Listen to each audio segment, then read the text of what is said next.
I asked my viewers to rank the Elden Ring Nightreign Everdark Sovereign bosses on a difficulty scale of 1 to 10, 1 being easiest, 10 being hardest, and after taking the votes and working out the averages, I have the results. I'm Billy S, and these are the Everdark Sovereigns ranked by difficulty, according to my viewers. Be sure to let me know if you agree with their thoughts in the comments below, and be sure to parry that subscribe button so you can stay up to date on all my future videos, and so you can participate in future community rankings. At number 7, we have Everdark Sovereign Maris, who scored a total difficulty average of 4.5 out of 10.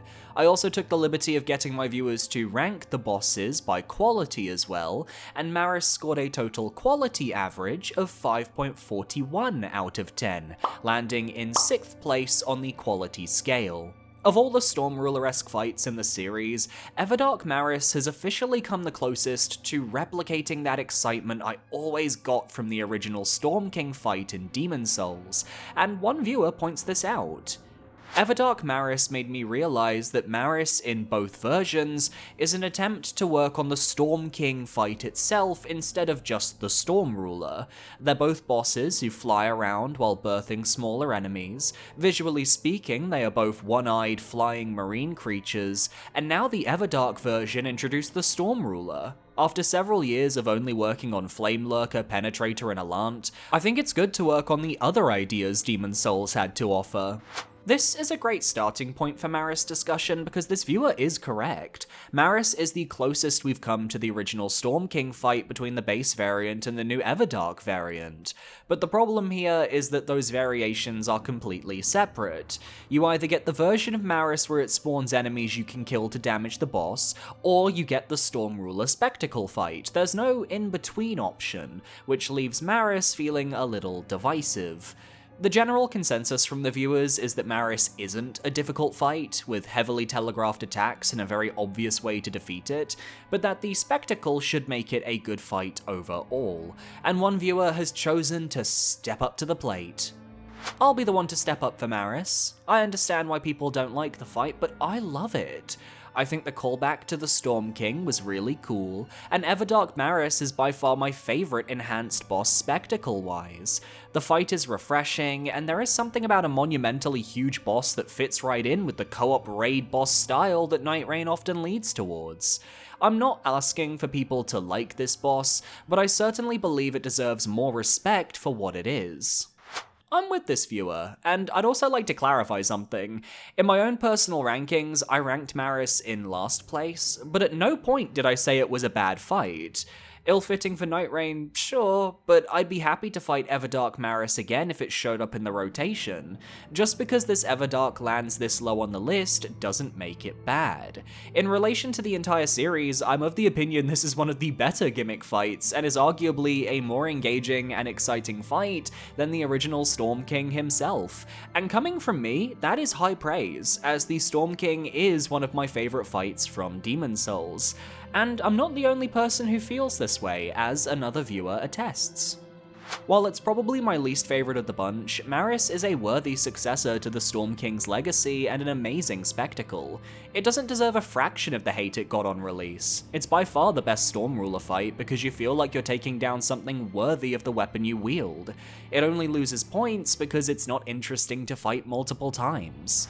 What you see is what you get with Everdark Maris, and I firmly believe the hate to be overblown. There is criticism with this boss, yes, but a majority of the Everdarks, even at their worst, are still better than a lot of the fights this series has to offer, and we do need to remember that from time to time.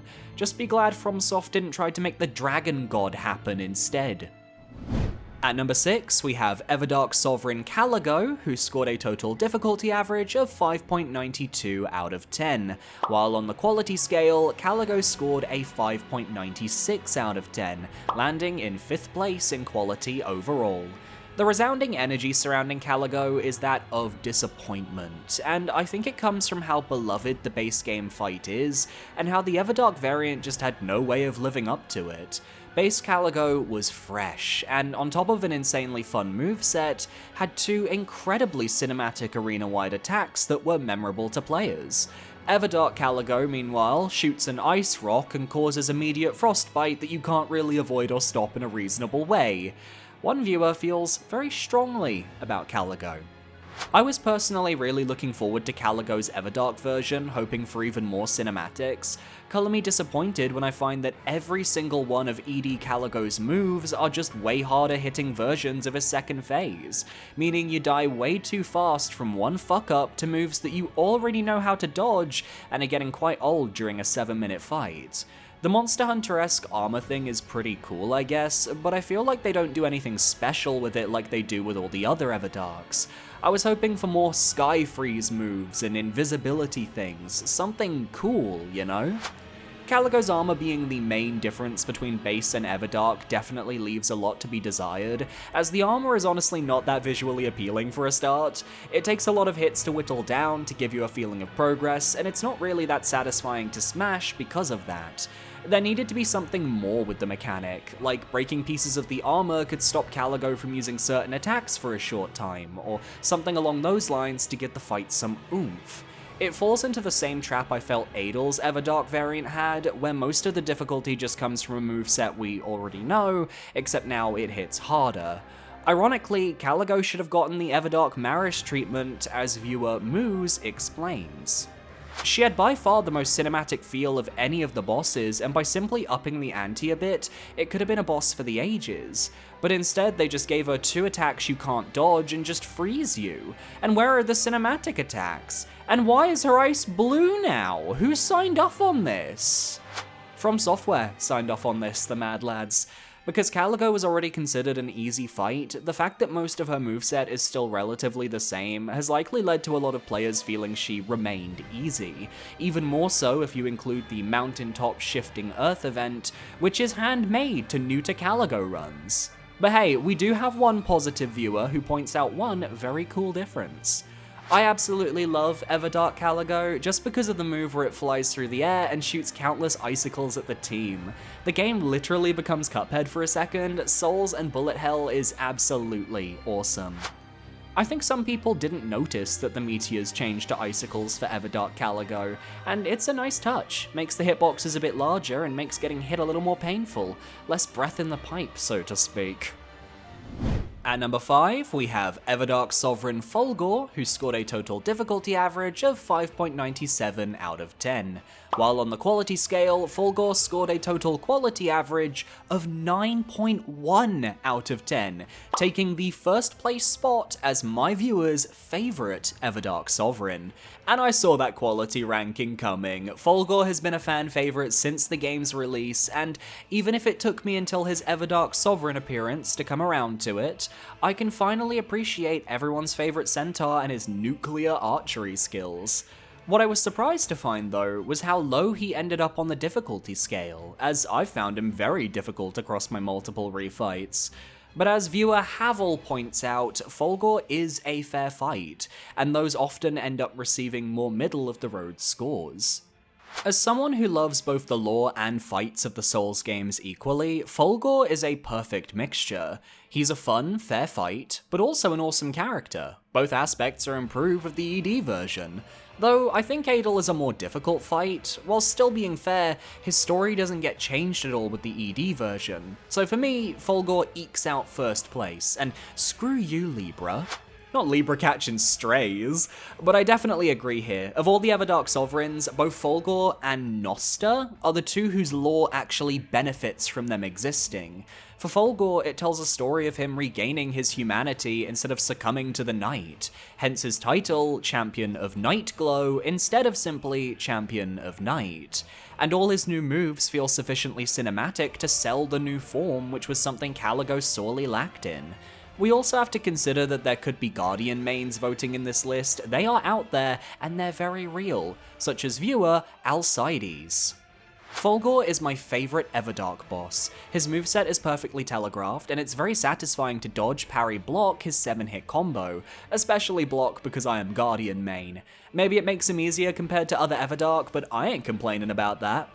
I think a Guardian's perspective is valid, because as we see with fights like Libra or Maris, the Guardian's block doesn't excel against every boss in the game, so for those where it does, they stand out all that much more. Ultimately, I love that Fulgor is a boss that proves that difficulty doesn't need to equal enjoyment or vice versa, as one more viewer points out. I absolutely love Fulgor, but he's the only boss that gets easier in his Everdark form. He gets in total 3 Twin Blade attacks that are all very easy to dodge after you fight him a few times, an arrow rain which acts as a greed check, a single arrow shot with a very simple delay timing, and a nuke you will probably never get hit by. These moves dilute his harder Phase 1 moves, and he no longer does his Merc Arm flails, which were his hardest moves to dodge. Despite all this, he is very fun to dance with and remains my second favourite Everdark Sovereign after Gladius. Proof, enjoyability, and difficulty don't always go hand in hand. And the good thing is, you still get to experience his murky arm attacks up until he shifts to his final form, so you get the best of both worlds. You hear that, Maris?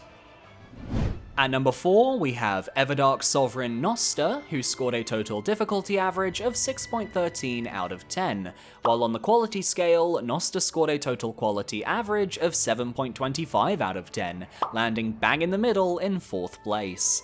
I'm well chuffed for Noster, because while there certainly's been a vocal minority that doesn't care for the boss, the silent majority have spoken, and Noster's 7.25 on the quality scale shows it's a fight people have come to love. Noster has one of the most drastic changes to its battle with the addition of Animus, the true creature controlling the other two, and the battle will shift depending on how well you're able to manage which creature Animus possesses and when, as viewer Gaming Pond points out. I think Noster got the biggest glow up in their Everdark version, the others either just got a bit more moves or got worse. Not only did we finally get a name for Fartis, and what a name, but it took a boss that was annoying and easy to be quite passive with, and made it still slightly annoying, but much more dynamic and tactical. I like how you can choose which boss to kill first, Demon Prince style, and also choose whether to focus on the red boss to be done faster, or try to keep both bosses dead to only have to deal with one at a time.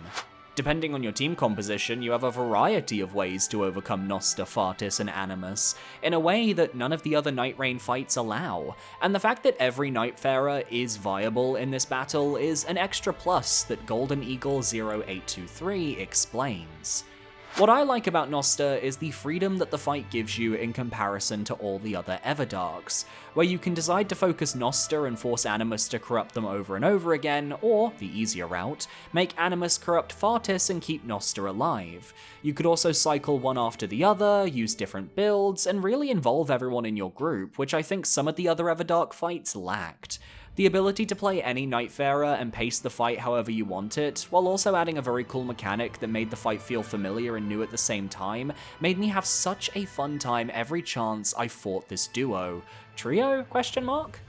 Obviously, with time will come knowledge, and with knowledge comes ways to make the fight easier or cheesier, but for now, just the fun of hopping in with randoms, coming up with strategies on the fly based on who your team chooses to attack, it's all a lot of fun to deal with, as long as you get past that initial Gatling gun magic tank phase. Perhaps the most interesting perspective on Noster though was one viewer who was so conflicted they couldn't decide how to rank the boss. Everdark Noster is by far the most conflicted I've ever been when deciding how good/hard a fight is. The idea of the fight is taking down either Noster or Fartis while those gank on you, so Animus revives the corpses and you can get damage on Animus Twin Princes style. When going solo, given Fartis' ability to close the gap, you have next to no choice to go after him to progress the fight. But when Fartis is controlled by Animus, Animus takes next to no damage, so it takes ages to chip at its health bar with Fartis. This means that this phase effectively works as a hyper-extended Phase 1 Noster, and as such, it's probably one of the hardest Everdarks. But if you take too long to kill either bugs, Animus will do a rain of lasers attack that makes it vulnerable for a big opening, which is made easier with Fartis hardening. So the most optimal way of winning is waiting out for this attack while running away from the gank, which makes the strategy work more like Moonlight Butterfly. And this is why I'm so conflicted, because you can go for the more intuitive but way harder path, or get a free win with a very boring strategy. The fight definitely works better in groups. You can get to see Animus controlling Noster without it being very unoptimal, as one can fight Noster away from the pack so the others can kill Fartis without interference, and it's much more unlikely for the fight to devolve into waiting for the laser rain unless one has to clutch up for the rest, which adds to its score. But no number truly represents my feelings for this fight. This won't probably make it into the video with how long this essay is, but I actually wanted to abstain from voting for all these reasons on anything regarding Nosta. Joke's on you, dear viewer, your essay mostly made it into the video, but I also have to acknowledge that all of your issues stem purely from trying to fight this boss solo. It is a valid way to play Nightreign, and I don't think there's anything wrong with that at all. However, it begs the question, do these bosses deserve to get knocked down for being rough as solo encounters when Nightreign is at its core a multiplayer experience? I'm convinced the devs didn't even want to include a single-player option, but knew they'd receive backlash due to their previous games being primarily single-player. It's a debate that will likely rage on, but each person's experience is ultimately their own, and you have to speak your truth. Maybe that's the wisdom Nosta's always going on about. At number 3, we have Everdark Sovereign Adel, who scored a total difficulty average of 7.42 out of 10, while on the quality scale, Adel scored a total quality average of 7.55 out of 10, landing in 3rd place. Adel is a fascinating Everdark to discuss because it was the first one to release, and as such, set the tone for what was to follow. The way its fight changed felt significant, as they gave it a new arena-wide ability to close the Nightfarers into a more condensed space, while making the way you dodge that attack incredibly cinematic with those spirit springs. I guess I'm curious though. Adel got a lot of flack in the base variant for a difficult moveset, and the Everdark variant doesn't actually change anything beyond adding a variety of extra moves on top of what existed. So, what changed here? Why do people suddenly love Adel now, when in my previous community ranking, they didn't? Viewer, Elden Lord, please explain. In my personal opinion, I surprisingly found Everdark Adel to be harder than base Libra. I think it's because of how the tornado gimmick plus the head slam move screwed me over so many times, and the fact that the attacks are so damn hard hitting that it has probably caused me defeats for more than 10 attempts. I didn't like it back then, but now that I got better at the fight from learning to perfectly dodge the attacks, it wasn't so bad afterwards. Right outside my top 3 Everdarks for sure, and a solid S. I see. So what I'm hearing is that people actually learned how to fight Adel, and thus the battle became more enjoyable as a result. Honestly, good. Adel was a fight I really enjoyed in the base game, a real get-good moment for Nightreign, and with the Everdark variant giving everyone no quarter, it makes sense that people would be forced to get better at the battle, and thus have it feel more satisfying by learning Adel's patterns. Another viewer also likes Adel a lot, as they feel the fight is extremely fair, a sentiment I do agree with. My favourite Everdark is Adel. He is the only one I've bothered to try to fight solo. Being the first is probably part of the reason why, as it was the one who benefited most from the hype, and my favourite character is Executor, which is one of the best characters to go after him with, because of the high arcane. He also has very little chaos like Everdark Libra, and I've never noticed any jank or bad hitboxes while fighting him. He is a fair fight that uses AoEs to handle multiple players instead of bullet hell or spamming nukes. Most of the other Everdarks found dead after that bullet hell nuke shade from the viewer, but I definitely agree. Adel has very consistent hitboxes, both with the slams and the AoEs. They're just consistently big hitboxes, so you're most likely to get clipped by them more often than not. A class like Executor who can parry those attacks, or a Guardian who can shield stance through them, can make the fight feel dynamic and enjoyable in close range as long as you can avoid that grab. Not everyone is as positive though. Dara Amadura explains, I hate Adel. He just moves too much, and his moveset is way too flashy. I can't follow his movement, and the storm attack comes too fast and is pretty unfair to me. The only good point about Adel is his soundtrack. I definitely think the flashy moveset is a valid critique. There are a lot of purples, a lot of lightning effects, and it takes a lot of time and effort to learn what is actually just white noise, and what needs to be focused on to effectively dodge an attack. We already went over this discourse with promised consort Radahn with Shadow of the Erdtree after all. The storm move, however, I've got to disagree with your take. Adel will always telegraph prior to summoning the tornado, at which point you just need to run to the outer side of the arena and use one of the many spirit springs that appear. It does take practice, and I didn't master it till my winning Everdark Adel run, but my advice then would be don't stick to the center of the arena. The spirit springs always appear on the edges, so the closer to the edge you are when that move comes out, the more likely you'll be able to dodge it. Though there are also tons of guides on YouTube that can explain it better than me. Still, it seems the overall sentiment is that Adel hasn't changed much as a fight, it's just people got better and reassessed the original fight, leading to the Everdark fight receiving higher praise. And that's really cool to see, because it's very rare for the community to do a 180 on a boss like that. At number 2, we have Everdark Sovereign Gladius, who scored a total difficulty average of 8.28 out of 10, while on the quality scale, Gladius scored a total quality average of 8.81 out of 10, landing in second place just behind Fulgor. What a fantastic boost for Gladius. He's not only one of the toughest Everdarks to be added, but he's also one of the most beloved, and for a fight that used to be a tutorial, that is a growth we wanted to see. I'm just so happy for him. Let's start with a positive viewer comment and go from there. Everdark Gladius may be my favourite boss in the entire game. He definitely had the biggest glow-up IMO. The amount of damage he dealt surprised me in the best way possible when compared to bosses like Fulgor, who I believe does too little damage. And his skybox and attacks are so cinematic. This boss had me super hyped after throwing nuke after nuke at me. 10 out of 10, would fight many times again. I really liked Gladius's moveset because despite the cinematic flair and the various flaming nukes, I actually think all of his moves are well telegraphed, with the AoEs taking on similar styles to those of Hailster and Adel, so if you like those fights, you're gonna like Gladius. Though one viewer is a bit more mixed on Gladius's power-up in damage. I beat the first 5 Everdarks first attempt, which felt great. Libra and Gladius both took several. I think Gladius is a great fight, but if it is your first attempt, getting a team wipe by being one-shot by his charge slash really kills the mood. Great fight overall, but it is strange to have an attack do that much damage without as much flair as his Hailster Slam. I definitely think a large part of this is that people didn't know what to expect from Gladius, and on top of that, both his regular form and his split variants all have the ability to accrue a damage buff if you attack him at the wrong time. I'm not saying this is likely the reason your team all got one shot, but it is something people rightfully critiqued, as it's the only time in the game where a mechanic like this is used, and it's just very unclear to the player. That being said, teams going down in one shot from an attack they've never seen, it's like an MMO all over again, which is obviously where FromSoft took a lot of inspiration for some of these boss designs. It sucks in the moment, but it won't happen again if you can help it. Surprisingly though, Gladius got the least amount of viewer comments, usually getting mentioned offhandedly alongside other Night Lords, so I don't really have anything else to share, which means I've got to finish the segment off myself.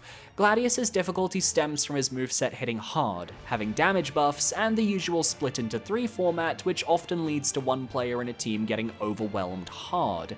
Combined with a few special cinematic moves that act as Hail Marys to take down the Nightfarers, and you've got a pretty solid fight. As more people learn how he works though, I expect that difficulty to lower slightly, but I think people were just grateful to have a form of this boss who feels like a real threat.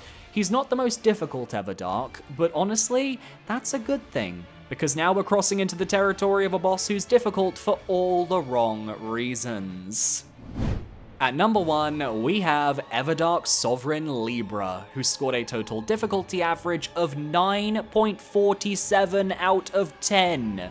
As for the quality ranking, Libra scored a total quality average of 5.36 out of 10, making him the least popular Everdark Sovereign in 7th place. And I just want to say it, that difficulty average is the second highest difficulty average I have seen across all my Soulsborne community rankings for the bosses. The only boss that beats him out is Promised Consort Radahn. Not even Melania got that high. People don't like Everdark Libra, by the way. For me, I'm just frustrated because I like the concepts that Everdark Libra tries to play with, but the keyword there is he tries. I don't think Libra's fight remotely masters those mechanics, instead creating a fight that feels frustrating and irritating, and my viewers are not holding back. I can only show up to 3 comments here though, so I'm so sorry to the many people I couldn't include. I cannot for the life of me understand why people like enhanced Libra. Since when did we like NPCs aside from Leda? I'm honestly sick of hearing, it's good because it's chaotic. Give me more reasons. To me, Libra is not a good fight. He can be a fun fight, but he is nowhere near a good fight, as the NPCs ruin everything. Though I do respect how unapologetically bullshit he is. This is definitely a good point, because yes, Libra is chaotic, and his fight embraces that chaos in a very drastic way with the NPCs and the constant arena-wide buffs and debuffs, and that is the vibe of the fight, but this viewer is very valid in asking for more. Give specific reasons as to why the fight is enjoyable, whether that be using specific Nightfarers to affect the loadouts of the Condemned to invade, or whether you enjoy Libra's various buffs and debuffs. People love a buzzword though, and chaotic looks great on a YouTube thumbnail. So let's throw a Libra enjoyer into the mix with this viewer. I'm a big Everdark Libra enjoyer. It's the most attempts me and a friend spent on a Night Lord, the first boss to get us above double digits in deaths, which was refreshing. FromSoft embraced with exactly what they should have done with the fight, and focus on the deal gimmick. I love watching how unfair it is while still keeping the balance that Libra does. I love how Libra just observes the chaos sometimes and doesn't feel the need to do anything. It gives him this secret hidden power vibe that we will never know about. My only gripes with the fight is that Libra could have gotten a few more new moves, but that's not the point of the fight, so it's not that bad. They should definitely give him more deals, so every fight with him is just completely random. The NPC should have more weapon presets, or just be completely randomized. Also think it would have been funny if the NPCs were just baby Libras, or had Libra faces, or something. By the gods, we've found someone who just wants to watch the world burn. See, I don't mind a chaotic fight like this, but recently they added the brand new mode to Nightreign where as you delve deeper into it, you have the chance to encounter Everdark Libra randomly. The fact he can randomly be encountered now means that you can't embrace the randomness of his battle without effectively breaking our new mode, where the point is that you should be able to prepare for everything. This viewer is saying, don't prepare because I want a Libra that ensures no amount of preparation can help. It's a valid want, if you're that style of player, but it just so happens that a majority of the FromSoft player base aren't that, myself included. I love a fair fight. It's why I adore base Libra so much. He is genuinely perfection. If base Libra is for perfect balance, Everdark Libra is for chaotic balance. In D&D terms, it's like lawful neutral versus chaotic neutral. The other issue with this fight, which one viewer will point out, is how a lot of what the boss does is just poorly conveyed. Libra's Everdark fight is painfully simple, while at the same time being over-complex in terms of gimmicks. While most of the fights could be learnt quickly after beating him, I still don't understand how some of his gimmicks work. For example, his level sapping move, or how to respond to being completely fucked over when he makes you knocked down allies invisible to you. Plus, I think I just wanted a bit more from Libra himself rather than the madness remix of Fia's champions. All very valid complaints that I definitely share. His concepts are novel, but in execution it is so hard to keep track of what is going on during that fight. And because some of the effects are explained in the same way as his deals, you won't actually know what every buff does without looking up a guide online. And wanting more from the boss himself is fair as well. He goes full cult leader in his Everdark variant, when ironically all we wanted was for him to expand upon his base game fight like a Gladius or an Adel. In fact, dare I say it, his fight kinda flopped. And that's the list. Do you agree with my viewers? Let me know down below, and be sure to parry that subscribe button so you can stay up to date on all my future videos, as well as my future community rankings. I want to give a shout out to all my YouTube channel members. There are a lot of you right now, thanks to a certain generous donator on my streams. But just thank you so much, everyone. It's $4.99 a month. You get access to my Dark Souls 3 Soul Level 1 run. I have some other ideas in the works that I'm going to be working on as well. And if you want to follow me on social media, I've got a Blue Sky, I've got a Discord, and I have a Twitch. So whatever floats your boat. I'll see you guys next time for another video. Adios.